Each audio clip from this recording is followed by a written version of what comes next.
What if the biggest changes in your life didn't come from massive breakthroughs or dramatic decisions, but from something so small you could barely notice it? What if the difference between the person you are today and the person you want to become was hiding in the tiny choices you make every single morning, every afternoon, every quiet moment before bed? Most people spend their entire lives waiting for the right time, the right motivation, the perfect moment to finally change.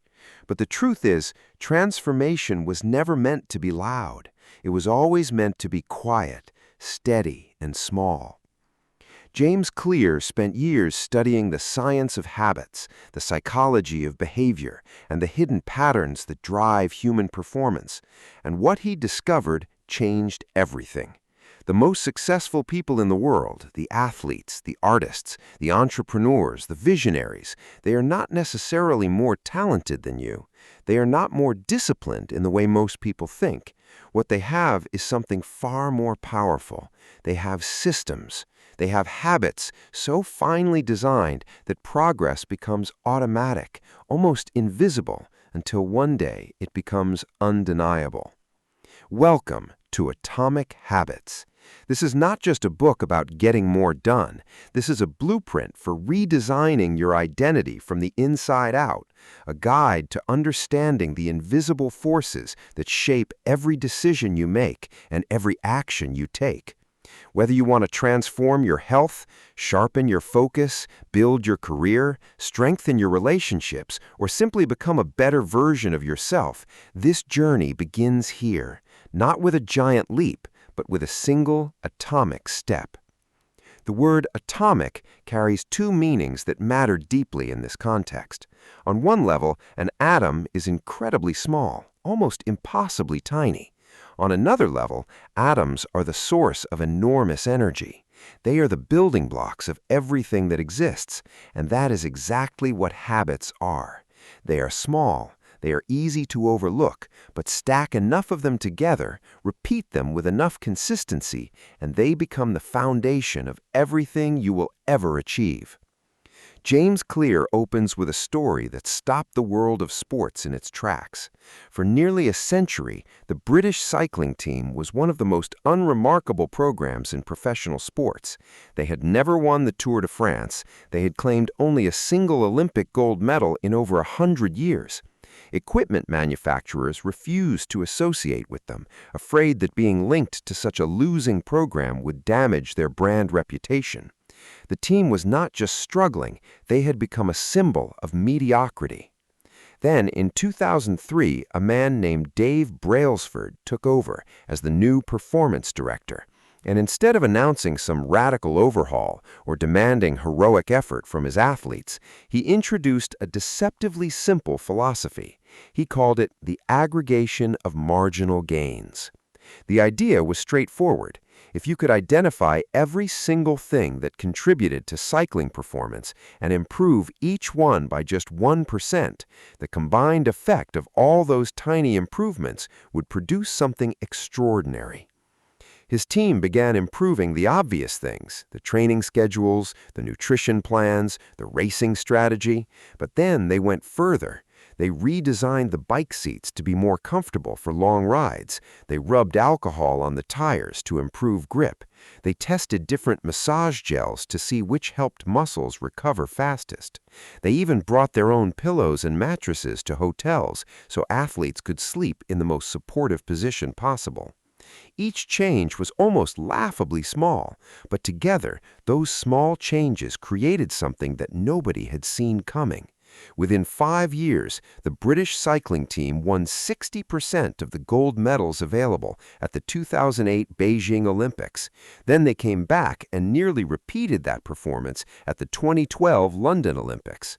Between 2007 and 2017, British cyclists won an astonishing 178 world championships and 66 Olympic or Paralympic gold medals. And in 2012, Bradley Wiggins became the first British cyclist in history to win the Tour de France. All of it built on the back of tiny, consistent 1% improvements. This story is the foundation of everything James Clear wants you to understand. Habits are not about making dramatic changes. They are about making small ones, repeatedly over time, until those changes compound into something that looks almost miraculous from the outside, but makes complete sense from the inside. Here is the mathematics of that truth, and it's worth pausing on. If you get 1% better every single day for 1 year, you will end up 37 times better than when you started. 37 times. But if you get 1% worse every day for that same year, you will decline down to nearly zero. The math is staggering, and the lesson is sobering. Every day you are either moving forward or sliding back. Progress and decline are both results of small daily habits compounded over time. The direction you are heading matters far more than the speed at which you are traveling. And yet, most people don't feel this. Most people try to build a new habit, go to the gym, start eating better, wake up earlier, and after a few weeks of effort with no dramatic result visible in the mirror, or in their bank accounts, or in their relationships, they give up. They decide the habit isn't working. They decide they're not the kind of person who can change. But what they're actually experiencing is something Clear calls the plateau of latent potential. Imagine you're holding a piece of ice in a cold room. The temperature is 25 degrees Fahrenheit.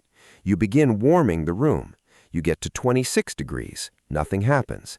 28 degrees. The ice is still solid. 30 degrees. 31. 32. Still nothing. Then at 33 degrees, the ice begins to melt. Not because something suddenly changed, but because all the previous degrees of heat had already been doing their work.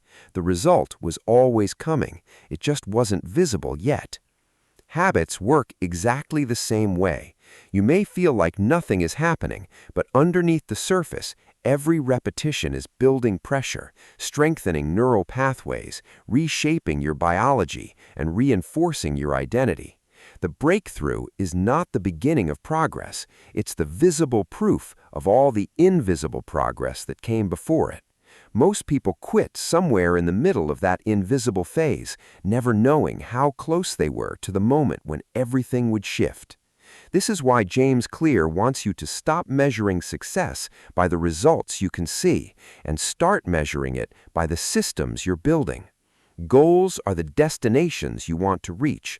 Systems are the processes that will actually carry you there. And here's the truth that might surprise you. Every person who wants to get fit has a goal to get fit. Every person who wants to build a business has a goal to build a business. Goals alone do not separate the people who succeed from the people who do not. Systems do. Think about a sports team before a championship game. Both teams have the same goal, to win, but only one of them built the right system over months and years of practice. The goal did not determine the outcome. The daily habits, the training systems, the small, consistent choices made long before the final moment, those are what determined who walked away as champion. Clear goes even further, and this is where the philosophy becomes deeply personal. He says that the real problem with focusing only on goals is that it's outcome-based thinking. You're telling yourself, I want to achieve this result. But outcome-based thinking keeps you looking at the finish line when you should be looking at who you are becoming every single day. The most powerful approach to lasting change is not outcome-based, it's identity-based. Every action you take, every habit you build or break is a vote for the type of person you believe yourself to be.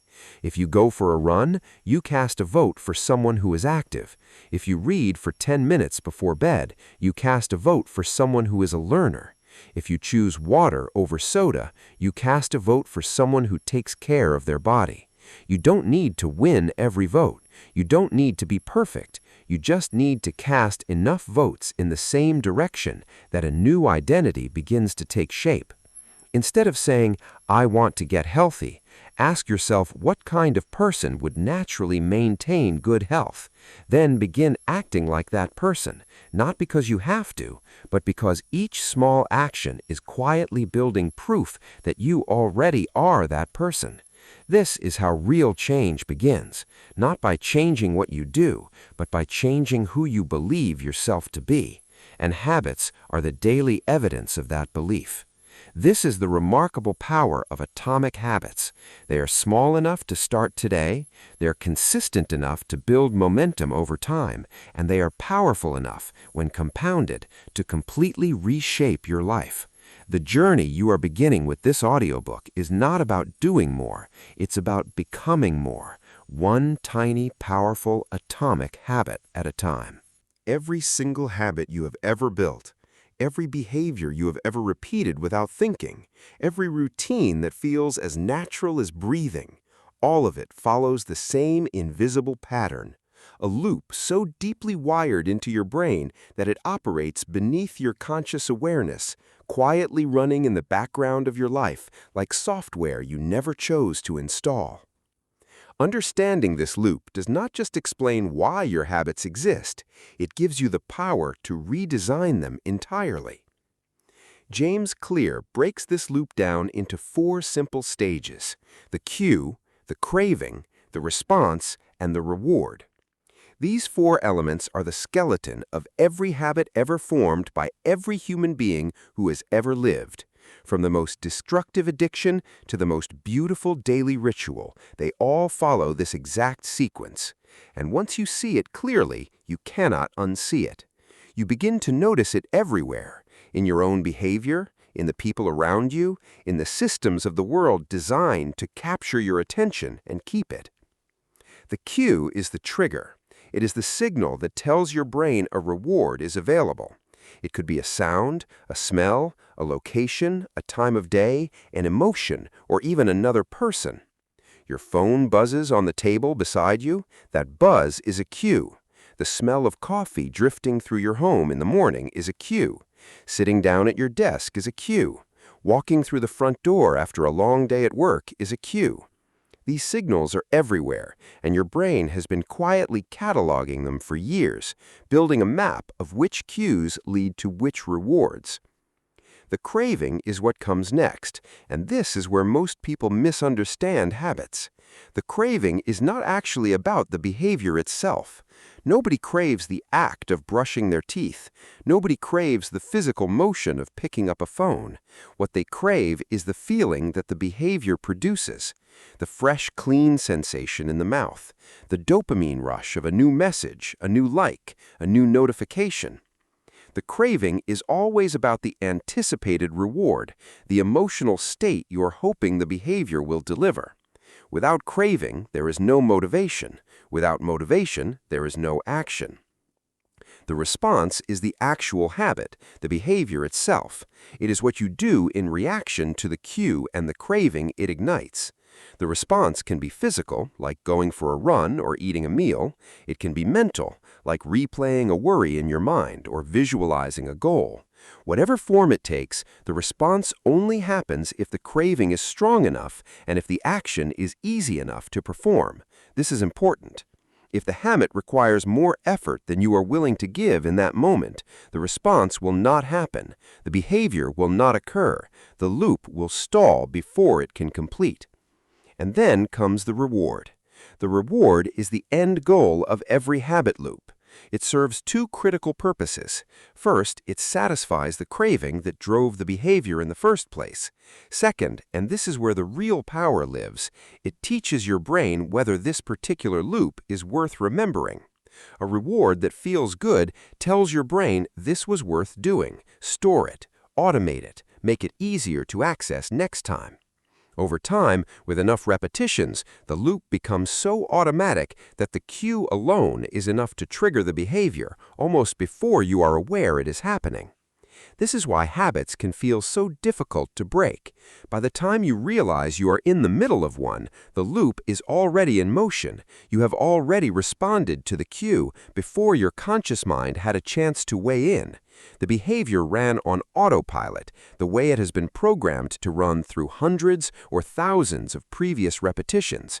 This is not a weakness. This is your brain doing exactly what it was designed to do, conserving energy by automating repeated behaviors so your conscious mind is free to focus on newer, more demanding challenges. But here is where the real insight lives.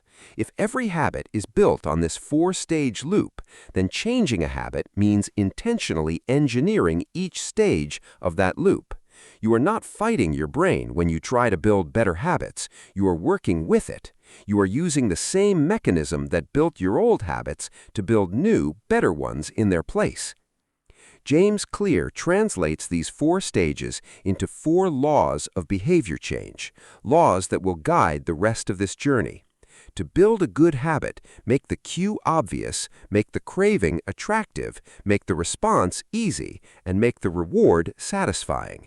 To break a bad habit, you simply reverse each law. Make the cue invisible, make the craving unattractive, make the response difficult, and make the reward unsatisfying.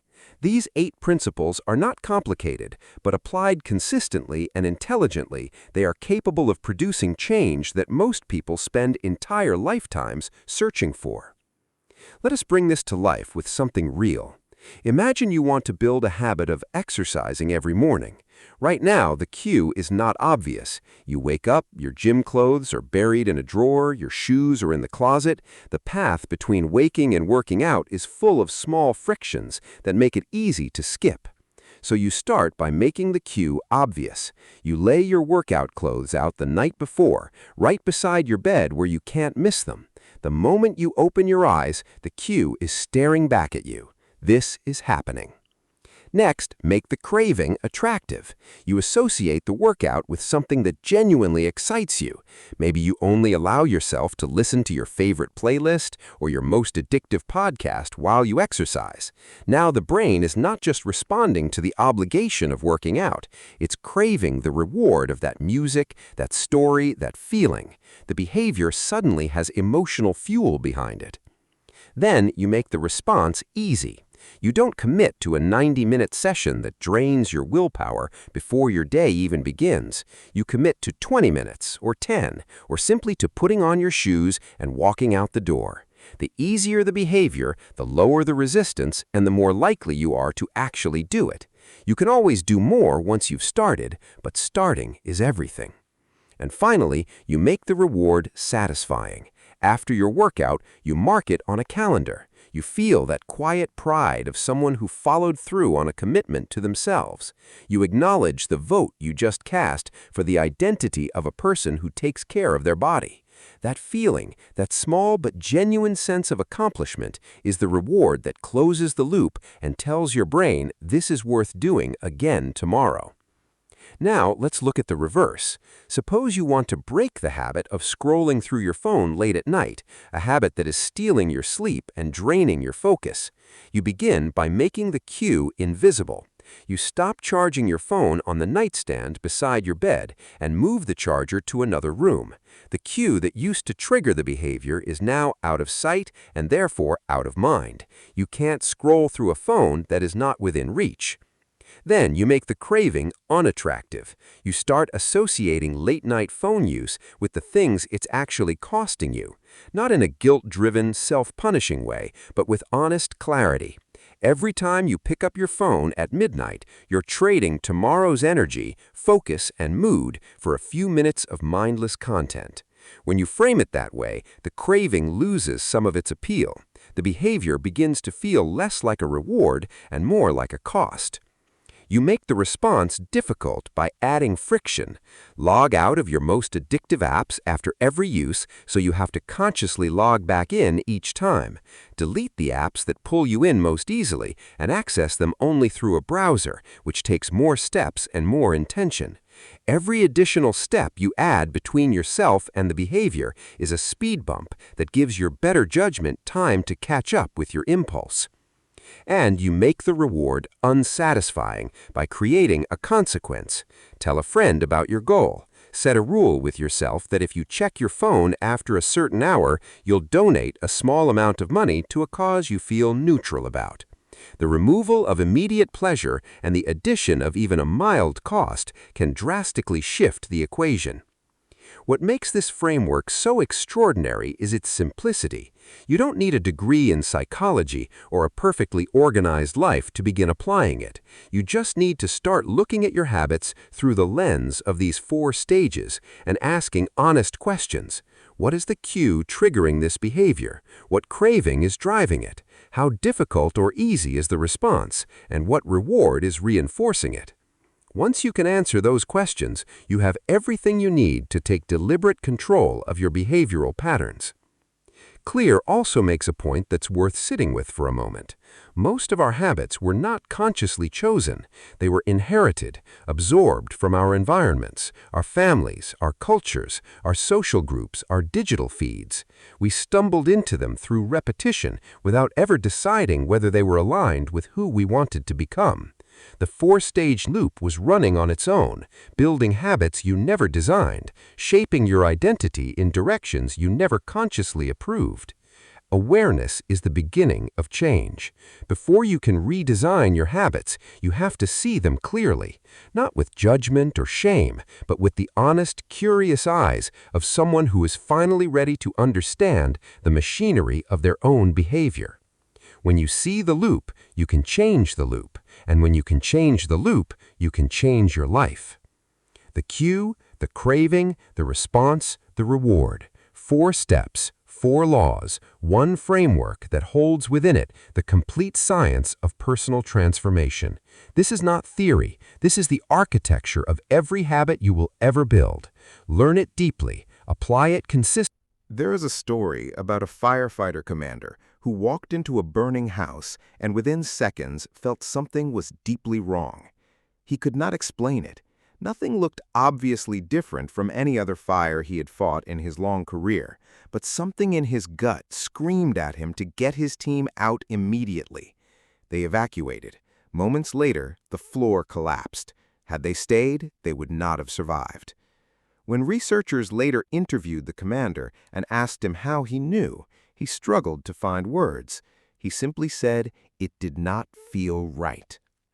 This story is not about supernatural instinct.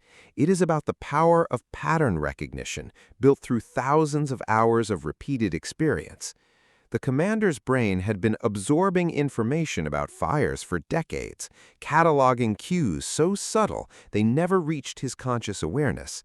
When those hidden cues appeared in that burning house, his brain recognized the pattern before he could articulate a single word of it. His habits of observation, built silently over years, saved his life and the lives of his team. This is the first and most foundational law of behavior change. Make it obvious. Because every habit begins with a cue, and before you can engineer better cues, you need to become radically aware of the ones already running your life. Most people go through their days completely blind to the triggers driving their behavior. They do not choose their habits consciously.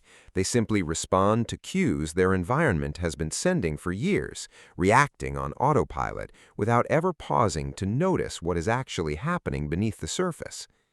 James Clear introduces a powerful tool for developing this awareness. He calls it the habit scorecard. The process is simple, but revealing. You sit down and write out every single thing you do, from the moment you wake up until the moment you fall asleep. Every action, every routine, every repeated behavior, no matter how small or insignificant it might seem. You get out of bed, you check your phone, you brush your teeth, you scroll through social media while eating breakfast, you drive to work with the radio on, you grab a coffee the moment you arrive at the office, you sit at your desk and open email before anything else. Every single one of these actions gets written down. Then you go back through the list and simply label each behavior, positive, neutral, or negative.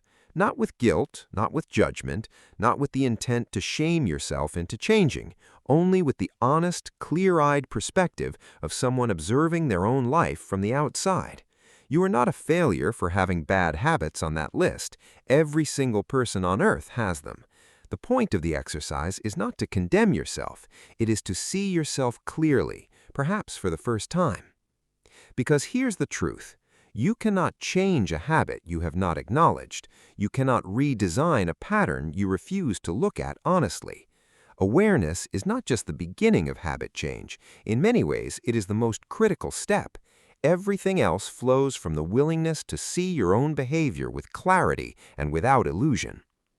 Once you can see your habits clearly, the next step is to make your good habits so visible, so obvious, so physically present in your environment that your brain cannot help but respond to them. Clear explains that most people rely on motivation to drive behavior, and motivation is one of the least reliable forces in human psychology. It rises and falls with your mood, your energy levels, your stress levels, the quality of your sleep, and 100 other variables you cannot control. But environment, the physical world you move through every day, sends signals whether you feel motivated or not. Think about this. When researchers placed water bottles at eye level in cafeteria refrigerators and moved sugary drinks to a lower shelf, water consumption increased significantly without a single conversation about health or hydration taking place. Nobody gave a speech, nobody posted motivational quotes, the environment simply changed, and behavior followed. That is the quiet, invisible power of cues. They do not argue with you. They do not inspire you. They simply appear, and your brain responds. This is why designing your environment is one of the most powerful things you can do to support better habits. If you want to read more, place a book on your pillow each morning so it greets you at the end of every night. If you want to play guitar more consistently, take the instrument out of the closet and hang it on the wall where you can see it every time you walk through the room.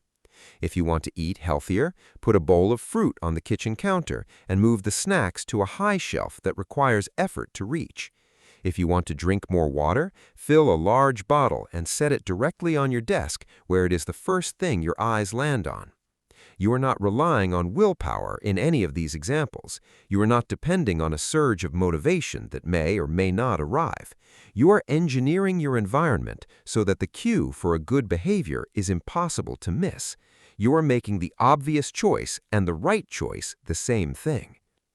Clear also introduces two specific strategies that dramatically increase the likelihood of a new habit taking root. The first is called implementation intention. Research on this technique consistently shows that people who make a specific plan for when and where they will perform a new habit are significantly more likely to follow through than those who simply intend to do it someday. The formula is straightforward. I will perform this behavior at this time in this location. Instead of telling yourself you will meditate more, you say, I will meditate for 10 minutes at 7 in the morning in my living room. Instead of deciding you will work out, you say, I will work out for 30 minutes at 6 in the evening at the gym on Oak Street. The specificity removes ambiguity, and ambiguity is one of the primary enemies of follow-through. When your brain doesn't have a clear instruction, it defaults to whatever is easiest in the moment, which is usually the existing habit, not the new one you are trying to build. A precise plan eliminates that gap. The second strategy is habit stacking, and it's one of the elegant tools in this entire framework. The idea is to attach a new habit to an existing one by using the completion of a current behavior as the cue for a new one. The formula sounds like this. After I do this current habit, I will do this new habit. After I pour my morning coffee, I will write 3 things I am grateful for. After I sit down at my desk, I will identify the single most important task I need to complete today. After I brush my teeth at night, I will read for 15 minutes before turning off the light. The reason habit stacking works so effectively is that your existing habits already have strong neural pathways built around them. Your brain has performed them thousands of times. The cues are already in place. By attaching a new behavior to the tail end of an existing one, you are hijacking an existing system and using its momentum to carry your new habit forward. You are not starting from zero. You are building on infrastructure your brain already trusts. Together, implementation intention and habit stacking form a remarkably reliable system for making new behaviors stick. But both depend on one thing that cannot be skipped: clarity. You have to know exactly what behavior you want to build, exactly when you will perform it, and exactly what it will be attached to. Vague intentions produce vague results. The more precisely you define the habit, the more powerfully your brain can lock on to the cue and execute the response. There is something else worth understanding about cues and environments that goes beyond just the physical objects around you. Context matters enormously.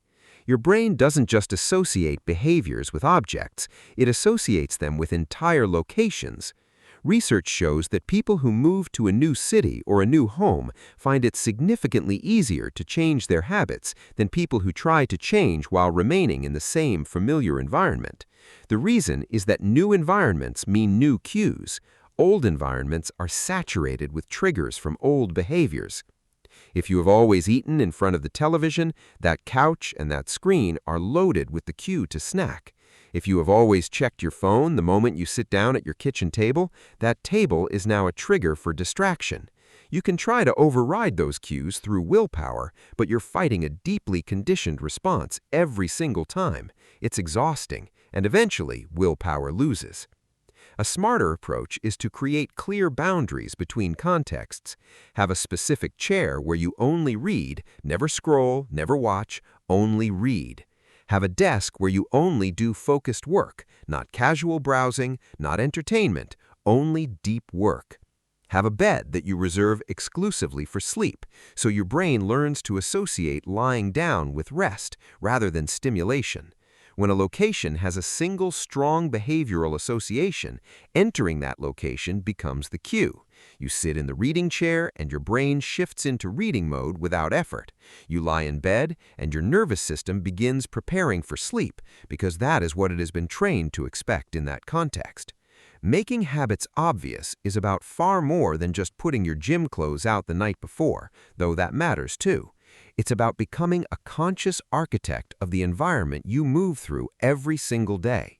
It's about understanding that every object, every location, every context is sending your brain a message, and the moment you begin designing that environment with intention, with the full understanding that every object, every location, every context is sending your brain a message, the habits you have been struggling to build will begin to feel natural. Not because you became more disciplined overnight, but because you finally stopped leaving your behavior to chance and started building a world that makes the right choices obvious, automatic, and almost. There is a psychological experiment that reveals something startling about the human brain. Researchers gave participants a plate of warm, freshly baked cookies and told them not to eat them. At the same time, they placed a bowl of radishes on the table and told the participants they could eat as many radishes as they wanted. The participants who had to resist the cookies, who sat there smelling them, seeing them, wanting them, and forcing themselves not to reach for them, performed significantly worse on the next mental challenge they were given compared to participants who faced no temptation at all.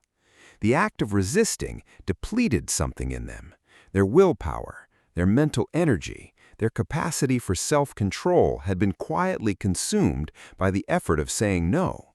This experiment points to one of the most important and least discussed truths about human behavior. Willpower is not an infinite resource. It is more like a battery, and every act of resistance drains it a little more. The people who appear to have extraordinary self-discipline are not people who resist more than everyone else. They are people who have designed their lives so they need to resist far less. They do not fight temptation constantly. They simply encounter it far less often. And the key to building habits that do not require constant resistance is not more discipline. It is making the habits themselves genuinely attractive. This is the second law of behavior change. Make it attractive. And understanding this law requires understanding something fundamental about how the human brain generates motivation. Motivation does not come from logic. It does not come from knowing something is good for you or understanding the long-term benefits of a behavior. Motivation comes from craving, and craving is driven by dopamine, one of the most powerful neurochemicals in the brain. For a long time, scientists believed dopamine was the chemical of pleasure, released when you experienced something enjoyable. But research has revealed something far more interesting. Dopamine is released not just when you experience a reward, but when you anticipate one. The spike in dopamine that drives you to act happens before the reward arrives, not after. It is the expectation of satisfaction, the mental preview of a pleasurable outcome that creates the craving strong enough to move you to action. This is why you can spend 20 minutes deciding what to watch on a streaming service and feel a kind of excited anticipation while browsing, only to feel slightly flat once you actually start the show. The dopamine was flowing during the search, during the anticipation, during the imagination of how good the show might be. The actual watching was almost secondary. Your brain is wired to chase rewards more than it is wired to enjoy them. And this single insight unlocks an enormous amount of power when it comes to building habits. If you want a habit to stick, you need to associate it with something your brain already craves. You need to make the anticipation of performing the habit feel genuinely exciting, not just intellectually worthwhile. James Clear calls this strategy temptation bundling, and it is one of the most practical and immediately applicable tools in this entire framework. Temptation bundling works by pairing a behavior you need to do with a behavior you want to do. You link the habit you are trying to build with something that already generates a dopamine response in your brain, something you genuinely enjoy and look forward to. The result is that the desired behavior begins to carry emotional weight it did not have before. Your brain starts associating the habit with pleasure, and that association gradually transforms the way you feel about the behavior itself. The examples are endless and deeply personal because what you find attractive is unique to you. If you love a particular podcast or audiobook series, you allow yourself to listen to it only while exercising. The moment you finish your workout, the episode stops. Suddenly, the gym is not a place of obligation. It is the only place where you get to hear what happens next. If you love your morning coffee, you allow yourself to make it only after completing 10 minutes of journaling or meditation. The coffee becomes the reward that closes the habit loop, and the habit becomes the price of admission to a pleasure you were going to enjoy anyway. If you enjoy watching a particular show in the evening, you allow yourself that indulgence only while folding laundry or tidying the house. If you find deep satisfaction in a long, relaxing bath, you allow it only after completing your most important task for the day.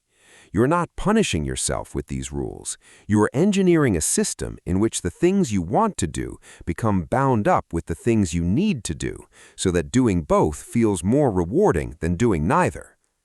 But temptation bundling is only part of the picture. There's another force shaping what your brain finds attractive that operates beneath your conscious awareness almost every hour of every day. And that force is your social environment. Humans are deeply, fundamentally social creatures. For hundreds of thousands of years, belonging to a group was not just pleasant, it was the difference between survival and death. Isolation meant vulnerability. Belonging meant protection, resources, cooperation, and the chance to pass on your genes. Your brain was shaped by this reality, and it still carries the programming. This means that one of the most powerful forces driving human behavior is not personal ambition, it is social conformity. We do not just want to succeed, we want to belong. We want to be accepted, admired, and seen as capable members of our tribe. And we will unconsciously adopt the habits, the values, and the behaviors of the groups we most want to fit into, often without realizing it is happening at all. James Clear identifies 3 specific social groups whose habits tend to seep into our own. The first are the people closest to us, our family, our close friends, our partners, the people we spend the most time with in our daily lives. Research consistently shows that our habits mirror those of the people in our immediate social circle.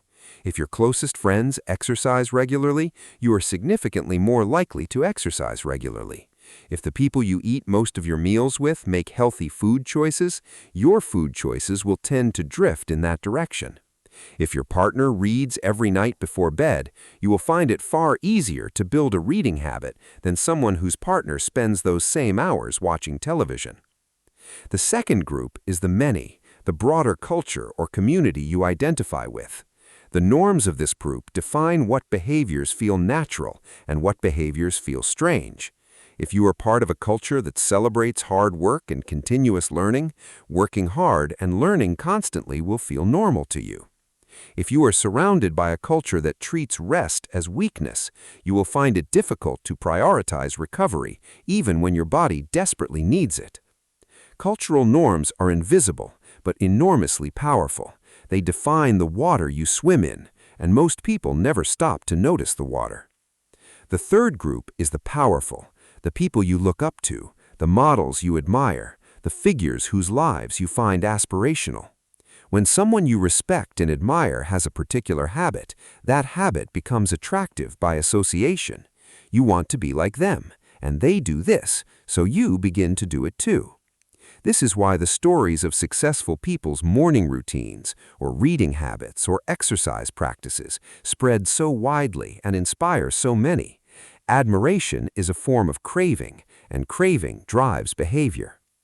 Understanding these social forces gives you a profoundly practical tool for habit change. If you want to build a new habit, find a group where that habit is the norm, where the behavior you are trying to build is simply what people like us do. Join a running club where everyone runs. Join a reading group where everyone reads. Find an online community of writers where writing daily is simply the expected, ordinary practice. When the behavior you want to adopt is surrounded by people for whom it is already automatic, you are no longer swimming against the current, you are carried by it. But Clear also makes a subtler point about the way we frame our habits in our own minds, and this reframing can dramatically change how attractive a behavior feels.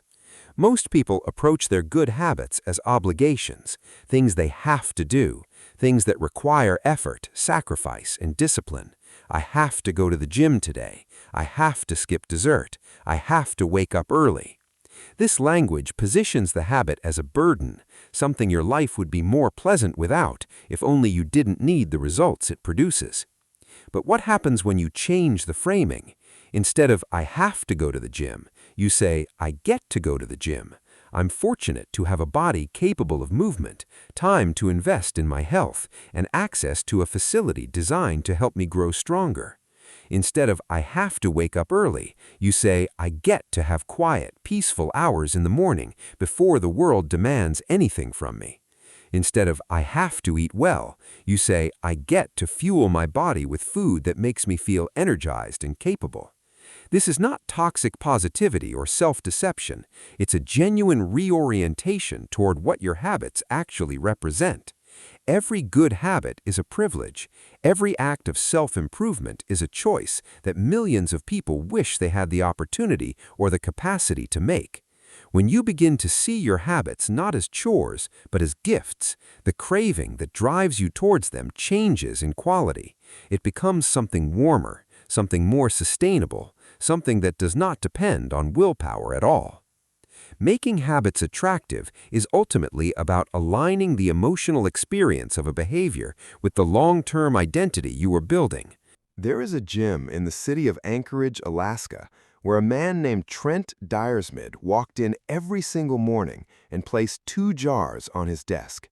One jar was filled with 120 paper clips. The other jar was completely empty. Every time he made a sales call, he moved 1 paperclip from the full jar to the empty one. His goal was simple: empty the full jar every single day without exception. Within 18 months, Trent was generating $250,000 in annual sales and had become one of the top performers in his entire company. He was not the most naturally talented salesperson in the room. He was not the most charismatic or the most experienced. He simply made the behavior visible, trackable, and satisfying to repeat. The system did the rest. This story captures something essential about the third law of behavior change: make it easy. Not because difficulty has no place in growth, but because the primary obstacle between most people and their best habits is not a lack of desire or lack of knowledge. It is friction, the small, invisible resistance that accumulates between the intention to act and the act itself. Every extra step required to perform a behavior is a speed bump that gives hesitation time to win. And hesitation, given enough time and enough speed bumps, almost always wins. James Clear draws a critical distinction that reframes the entire conversation about productivity and effort. He separates being in motion from taking action. Motion is when you are planning, preparing, researching, strategizing, organizing. It feels productive. It looks like progress from the outside. But motion by itself produces no result. Action is the behavior that actually moves the needle, the thing that creates an outcome in the real world. You can spend weeks researching the perfect workout program without ever doing a single push-up. You can read every book on nutrition without ever changing what you put on your plate. You can map out an entire business plan without ever making your first sale. Motion is comfortable because it feels like you are doing something while eliminating the risk of actually failing at something.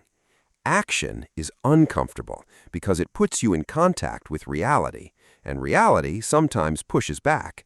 But only action produces results. Only action builds the identity of someone who does the thing rather than someone who thinks about doing the thing. The reason most people stay in motion rather than taking action is not laziness. It is the unconscious avoidance of failure. If you never actually try, you never actually fail. But the price of that safety is extraordinarily high, because the habits you never start are the only habits that are guaranteed never to change your life. This is where the 2-minute rule becomes one of the most deceptively powerful tools in the entire framework of habit formation. The principle is almost embarrassingly simple. When you are starting a new habit, it should take less than 2 minutes to do. Not 2 hours, not 20 minutes, 2 minutes. That is the entry point. That is the gateway. That is the door you walk through before anything else. Want to build a reading habit?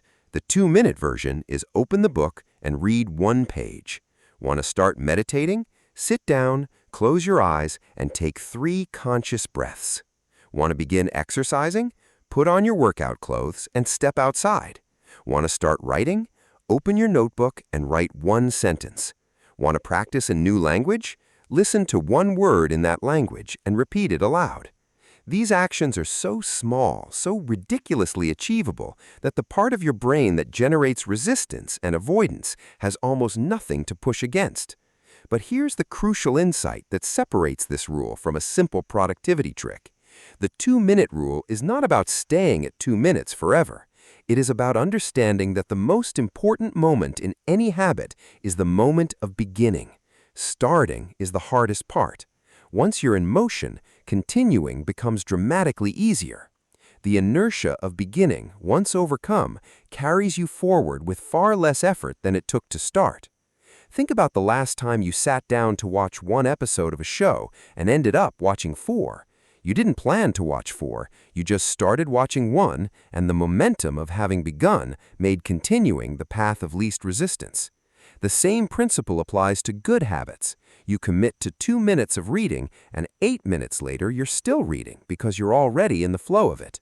You commit to putting on your workout clothes, and the next thing you know, you're halfway through your training session because starting was the only thing standing between you and doing. Clear makes a point here that is worth dwelling on. Every habit you want to build can be broken down into its simplest possible starting action, the gateway behavior that initiates the chain. The gateway to a workout is not the workout itself, it is putting on your shoes. The gateway to a creative session is not the finished work, it is opening the blank document or picking up the brush. The gateway to a meditation practice is not 20 minutes of silent focus, it is sitting down on the cushion and closing your eyes. Master the gateway, repeat it consistently enough that it becomes automatic, and the deeper habit will follow naturally. James Clear tells the story of a man named Stephen Geese who wanted to build a fitness habit but kept failing to maintain a regular workout routine. Every plan he made seemed too demanding, too exhausting, too easy to skip on days when energy was low. So he stripped his goal down to its absolute minimum, 1 push-up per day. Not a set, not a session, 1 push-up. He got down on the floor, did one push-up, and called it done. The habit was so easy it seemed almost pointless. But what happened over the following weeks was remarkable. The act of getting down on the floor, of positioning his body, of completing even one repetition created a subtle but powerful shift. He began to see himself as someone who exercised every day. His identity started to change, and as his identity changed, doing a little more felt natural. One push-up became a set became a session became a genuine fitness practice that transformed his body and his sense of himself over the following year. This is the deeper purpose of the 2-minute rule. It is not about the 2 minutes, it is about the identity that 2 minutes of consistent action begins to build. Every time you show up, even for the smallest possible version of your habit, you're casting a vote for the person you are becoming. You are not just building a behavior, you're constructing a self-image. You are accumulating evidence that you are the kind of person who follows through, who does what they say they will do, who shows up even when they don't feel like it. And that self-image, built vote by vote through tiny, consistent actions, is ultimately more powerful than any single dramatic effort. Because identity-based habits don't require motivation to sustain them. They are simply expressions of who you believe yourself to be. A person who sees themselves as a reader reads, not because they always feel inspired to read, but because reading is what people like them do. A person who sees themselves as someone who trains shows up at the gym even on the days when the last thing they want to do is exercise, because training is simply part of who they are. The third law of behavior change also encompasses a broader principle about the role of friction in human behavior. Your brain is constantly performing an unconscious cost-benefit analysis on every possible action available to you at any given moment. It is weighing the effort required against the reward anticipated and choosing the path that offers the best ratio. This is not laziness, this is efficiency. Your brain is doing exactly what it evolved to do, conserving energy by choosing the lowest cost path to an acceptable outcome. This means that if you want a good habit to happen more often, you need to reduce its cost. Remove the steps between you and the behavior. Put the guitar in the center of the room so you don't have to retrieve it from a case. Keep healthy food washed, cut, and stored at eye level in the refrigerator so it requires less preparation than the alternative. Set up your journal on your desk the night before so it is open and waiting for you in the morning. Leave your running shoes by the front door so lacing them up takes seconds rather than minutes of searching. And conversely, if you want a bad habit to happen less often, increase its cost. Add friction. Make it harder to access. Log out of social media apps after each use. Delete streaming applications from your phone, so accessing them requires deliberate effort on a different device. Move the television out of your bedroom. Put your credit card in a drawer rather than your wallet, so spending requires a conscious decision rather than a reflex. The environment you create around a habit either reduces friction or increases it. And the habit that wins, the habit that gets repeated day after day until it becomes automatic and effortless, is almost always the one that required less effort to begin. Make the right thing the easy thing. Design your environment so that the path of least resistance leads directly to the person you are trying to become. And then show up for 2 minutes every single day and let the momentum of beginning carry you the rest of the way. Imagine two people who both decide to start going to the gym on the first day of January. They both show up on day 1. They both complete their first workout. They both feel that initial rush of motivation, that sense of possibility that comes with a fresh beginning. By February, one of them is still going. By March, they are still going.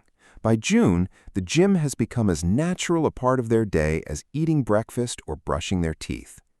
The other person stopped going somewhere around the 3rd week of January.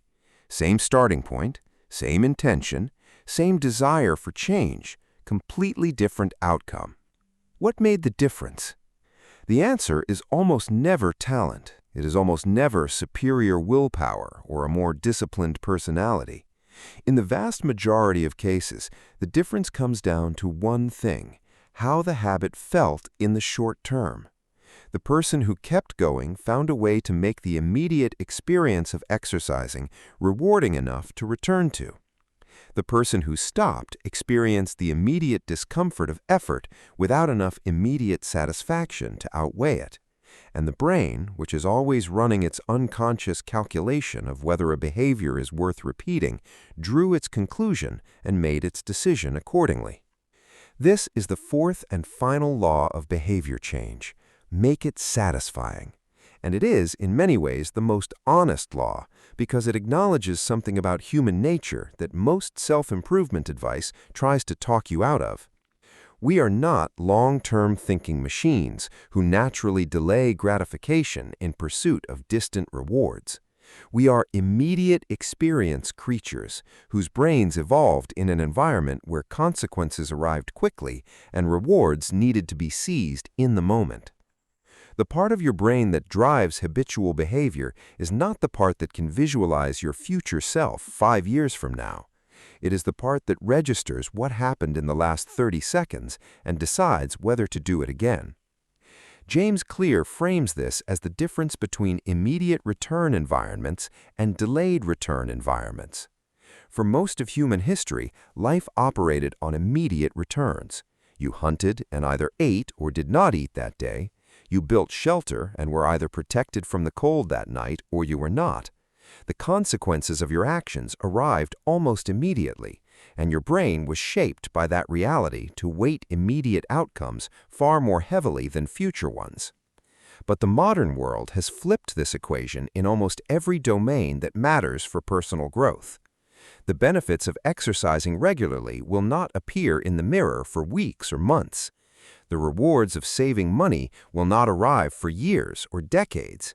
The results of eating well, sleeping consistently, reading daily, practicing a skill with patience, all of these compound over time in ways that are invisible in the short term. The gap between action and reward has grown enormous, and the part of your brain responsible for habits has not evolved fast enough to bridge that gap naturally. This creates a fundamental tension at the heart of self-improvement. The behaviors that are best for us in the long run are often the ones that feel most neutral or even unpleasant in the immediate moment.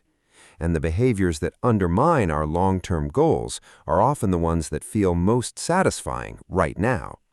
Junk food tastes better in the moment than vegetables. Scrolling social media feels more entertaining in the moment than reading. Sleeping in feels better in the moment than getting up to exercise. Spending feels better in the moment than saving. Your habits are not failing you because you are weak. They are reflecting a genuine neurological reality about how your brain assigns value to experiences. The solution is not to somehow override this reality through sheer force of character. The solution is to close the gap, to bring a piece of the future reward into the present moment, to attach something immediately satisfying to the behavior you want to repeat, so your brain registers the habit as worth doing again before the long-term results have had any chance to arrive. Clear gives a beautifully practical example of this principle applied to financial behavior. A woman who wanted to save money and spend less on unnecessary purchases opened a savings account and named it her Trip to Europe Fund. Every time she resisted an impulse purchase, every time she chose not to buy something she did not truly need, she immediately transferred a small amount of money into that account. The act of transferring the money was immediately satisfying. She could see the number grow in real time. She could feel the progress happening. The distant reward of the trip, which might be a year or more away, was brought into the present through the immediate visual feedback of a growing balance. The saving habit stuck because it felt rewarding right now, not just eventually. This is the architecture of immediate reinforcement. You identify the long-term habit you want to build, and you attach a small, genuine, immediate reward to the completion of each repetition. The reward doesn't have to be elaborate or expensive. It doesn't have to be a grand celebration. It simply has to feel good in the moment the habit is completed, creating a positive emotional signal that tells your brain this behavior is worth repeating before the long-term results have had any chance to arrive.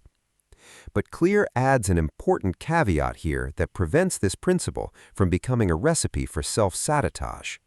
The immediate reward you choose must not conflict with the identity you're trying to build. If your habit is avoiding alcohol and your reward for a sober evening is a glass of wine, you have undermined the entire system. If your habit is eating healthy and your reward for a week of clean eating is a binge on everything you avoided, you are working against yourself. The reward needs to reinforce the identity, not contradict it. After I complete my workout, I will enjoy my favorite smoothie. After I finish my focused work session, I will take a walk somewhere I enjoy. After I complete my evening reading, I will watch one episode of something I love. The reward closes the loop without opening a door to the behavior you're trying to change. One of the most powerful tools Clear introduces for making habits satisfying in a sustained way is the habit tracker. A habit tracker is any visual system that allows you to mark your progress and see your consistency accumulate over time. It can be as simple as a calendar on your wall where you cross off each day you complete your habit with a bold red marker. It can be a notebook where you check a box at the end of each day. It can be an app that maintains your streak and shows you a graph of your consistency over time. The tracker works because it makes invisible progress visible. When you can see the streak you have built, when you can count the days and watch the chain grow longer, the tracking itself becomes a source of immediate satisfaction. You are not just building the habit, you are building a record of the person you're becoming, and that record is tangible, measurable, and genuinely rewarding to look at. The desire not to break the chain becomes a motivating force in its own right. On days when your enthusiasm for the habit itself is low, the streak gives you a reason to show up anyway. Clear borrows a phrase from comedian Jerry Seinfeld to capture this principle. Don't break the chain. Seinfeld's method for becoming a better comedian was simply to write new material every single day and mark each day on a large wall calendar. After a few days, the chain of marks began to form. After a few weeks, the chain was something to be proud of, something worth protecting. The goal was not to write brilliant material every day. The goal was simply not to break the chain. The consistency itself became the reward, and the quality of the work improved naturally through the accumulation of daily practice. But Clear is careful to note that the habit tracker should serve the habit, not replace it. There is a danger in becoming so focused on maintaining the streak that you lose sight of the purpose behind it. If you find yourself going through the motions of a habit just to check the box without any genuine engagement or intention, the tracker has become a trap rather than a tool. The measure is not the goal. The goal is the growth, the identity, the long-term transformation the habit is designed to produce. The tracker is simply there to help you stay consistent long enough for that transformation to take root. And when you miss a day, because you will miss a day, because everyone misses a day, the most important rule is this: never miss twice. Missing once is a human moment. It is life happening, energy failing, circumstances intervening.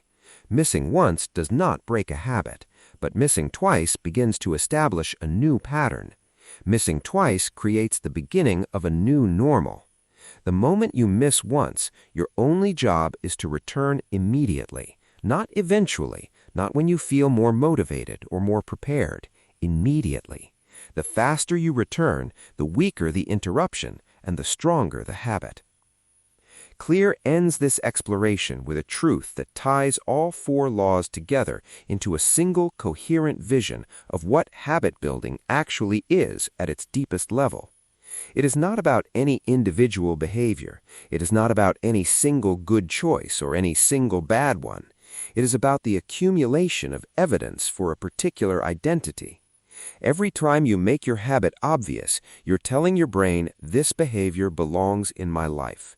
Every time you make it attractive, you're telling your brain, this behavior is worth wanting. Every time you make it easy, you're telling your brain this behavior is accessible to me. And every time you make it satisfying, you're telling your brain